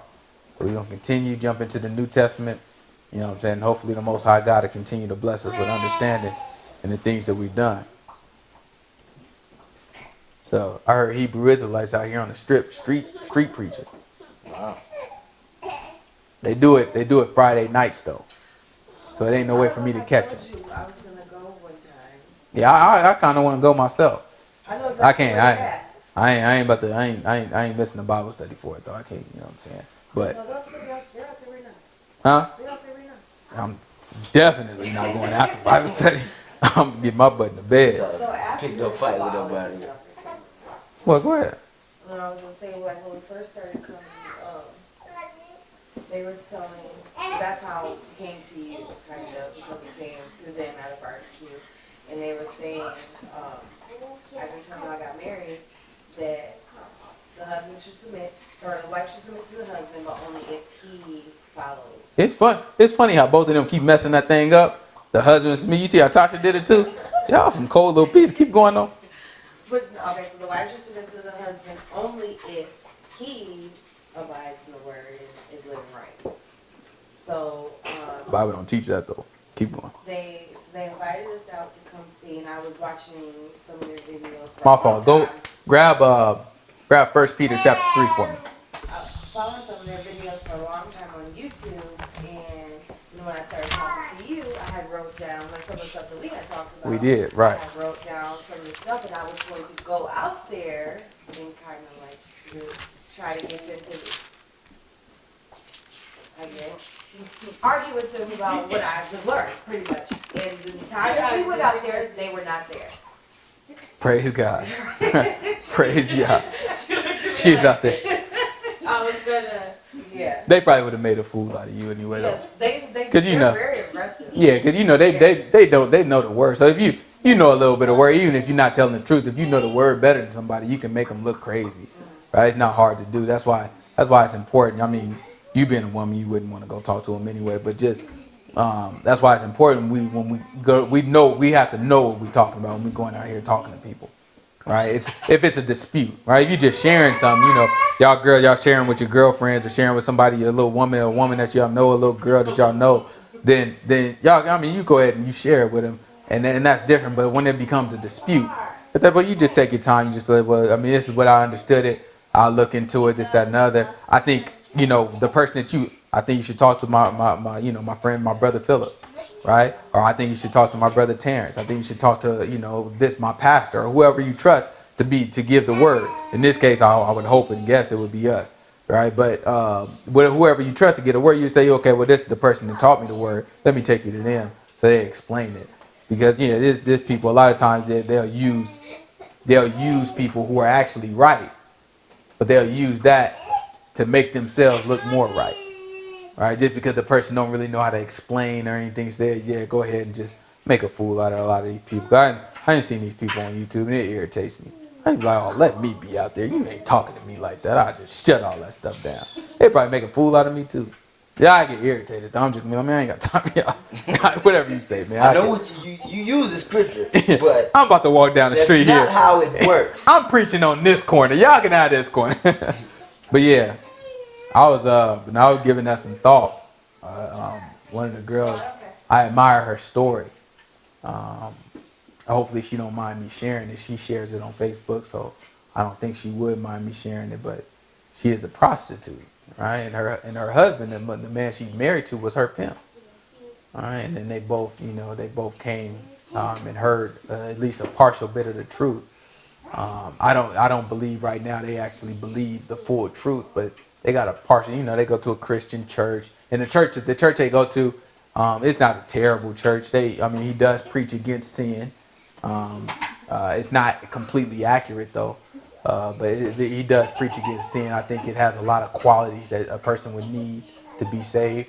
They could possibly have it there, but she bumped into some of them on the street, and she kept on posting saying, Israelite and this, that, and other. I just posted, I said, welcome, sis. You know what I'm saying? Just welcome. You know what I'm saying? And I know when, 9 times out of 10, somebody gets to posting Israelite, they learned it from somebody that just told them they're Israelite, got them to say, ooh, and then told them some garbage after that. All right, same thing that they did to you. Yeah, She came to me with the... At first, and I'm like, whoa, I rebuked that. And they was like, Danielle. I never heard of it, so I'm like, I rebuked that in Jesus' name. And he was like, The homie called her an Edomite.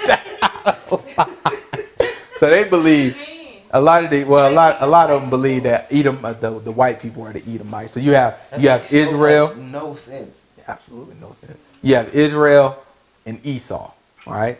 They are brothers, right? Esau came out red and hairy, right? And this is all in our Bible. And so then you also have Israel, right? Or Jacob, right? So, and then Jacob was preferred above Esau. Esau is also Edom. So Jacob is also Israel, and Esau is also Edom, right? So Edom became a people, Edomites, and then Israel or Jacob became the Israelites.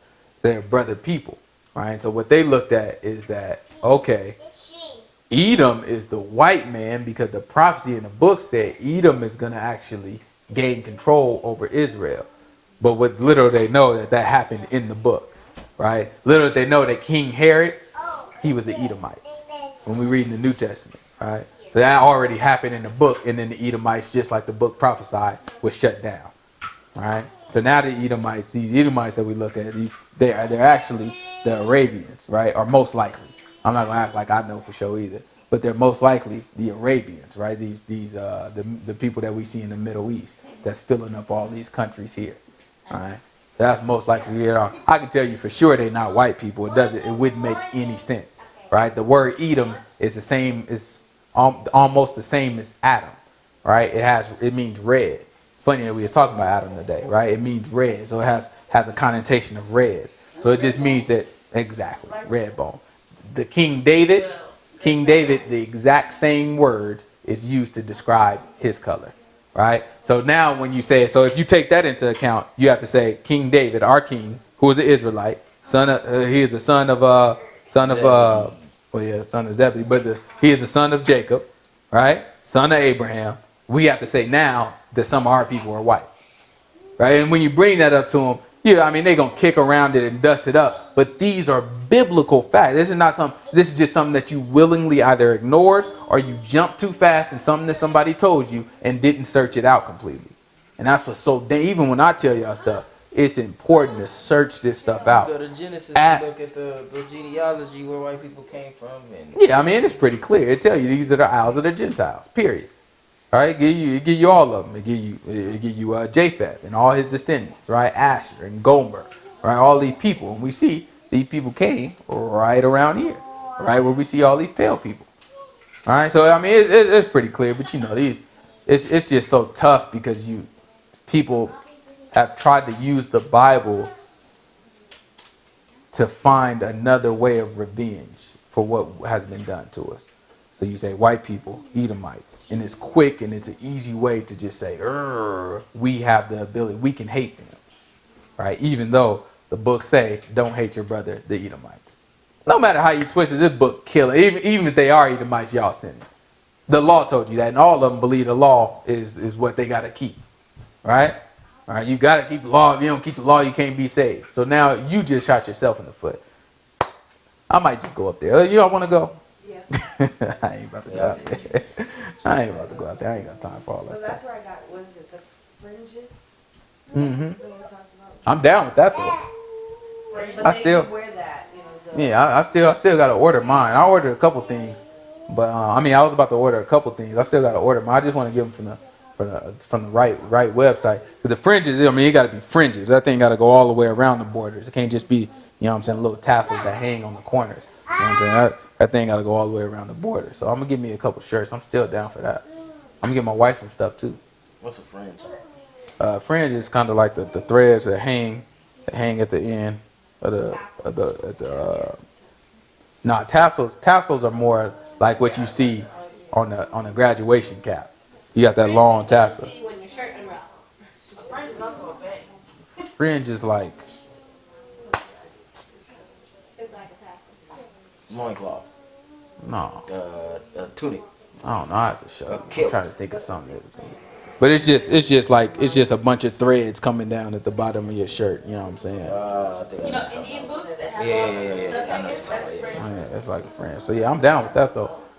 But what I was thinking about, cause I don't really believe in going to the strip and preaching. You know what I'm saying? That just don't make a whole lot of sense to me. That you got people out there getting drunk, ready to catch them some girls, not thinking about God at all, right? And then you might happen to run into somebody that's interested in God. You know what I'm saying? You might, not saying it can't happen, it might happen, but that's not what people are there for. That's not what they're looking for. You know what I mean?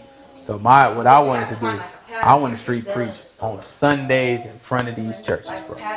That's what I want to do. I don't think we got enough men. We got to get some more men though. You know what I'm saying? We going out You know what I'm saying? We're You know- just too crazy. you know what I'm saying? We might need to get a group. We gotta wait till the Most High God give us a couple more men that believe in what we're doing. You know what I'm saying? But yeah, I would like to go out there in front of these churches because that's where the need is. The need is not on no strip, right? We go out here and preach on these people don't care nothing about God. You might get lucky, you know what I'm saying, and run across some Christian that's out there, you know what I'm saying, halfway living right, you know what I'm saying, or out there for some other reason and they just happen to be out. I'm not saying it don't happen. I think it does happen. But the mass majority, you're going to get people who's interested in what you're saying for the wrong reason. We Hebrews? Yeah. Forget the white man. And then they turn from one type of sinner to another type of sinner. You know what I'm saying? But if we go out in front of these churches, these people are looking for God. And we can set up shop as soon as these churches let out and we sit there and preach. You can go right on the west side, right? It's just a whole street of churches everywhere on the west side. You can just go out there, set up shop, and just preach right from there. As soon as the service, hey, pastor, how you doing? Let me tell you something. And just teach. Now these people are actually looking. This is going to be the most rebellious of them, though. Right? They're going to have the most words, and they're going to be fighting and kicking against it.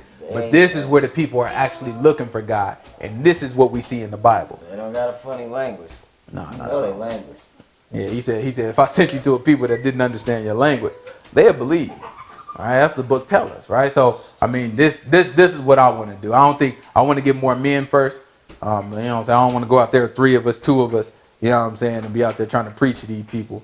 You know what I'm saying? We don't have enough of a presence at that point, right? I want to be able to have a presence. Women too, but I want the men to be out there to be able to yell and make sure that we heard. Not yell in a hostile way, but just make sure that we're heard, right? Make sure that we can speak in a way that we're heard, right? And then we have a presence that calls for attention, right? You got to look, I want you to be able to pay attention. Like when Paul walked in, right? They said, you know what?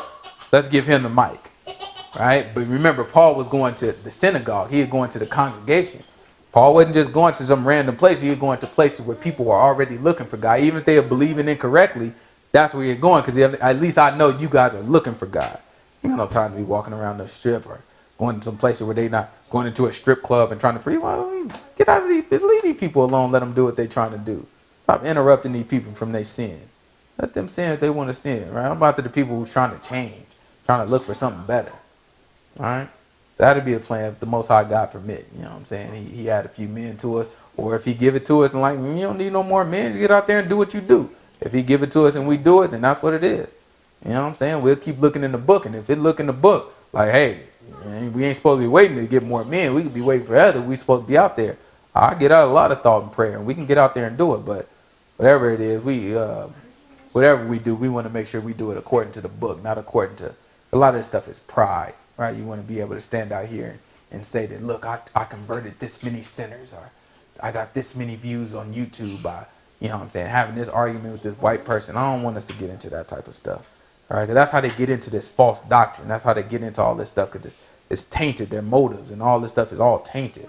I just want us to do stuff pure. I want us to look at it. I want us to be, and I want us all to check each other and to be able to look at it like, oh, bro, maybe you shouldn't have said it like that. Right? Well, you know what I'm saying? What was you thinking when you said it this way? Right? Maybe we should approach it differently. And we might be wrong even when we make a suggestion. Maybe you shouldn't be someone. I know some of us had some things about the way I've talked to people who came to Bible studies. Right? And I thought y'all was absolutely wrong. And I go back and I'll prove it in the Bible. But as long as we can prove it to each other in the Bible, right? We look at it and be like, well, no, you can't use that verse for what you did, because really it's talking about that. We can have a discussion with ourselves, but we just need to make sure we keep each other sharp and we keep each other right.